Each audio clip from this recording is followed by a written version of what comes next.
आपको इस वक्त ब्रेकिंग न्यूज दे रहे हैं TNN डिजिटल से बराह रास्त। वफाकी वजीर मजहबी अमूर ने ऐलान किया कि आइंदा साल हज पाकिस्तानी रकम में नहीं होगा बल्कि डॉलर में होगा। 1,60,000 के करीब पाकिस्तानियों ने फरीज़े हज अदा किया और सऊदी हुकूमत ने हज के मौका पर काबिल ज़िक्र इंतजाम किए।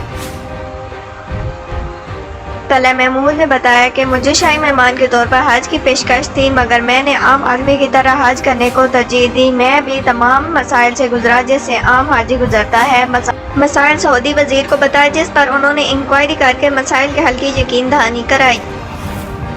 कौमी एयरलाइन PIA का बाद अज हज ऑपरेशन शुरू हो गया है, जिसके तहत 2 परवाजें हजाम कराम को लेकर वतन वापस पहुँच गई हैं।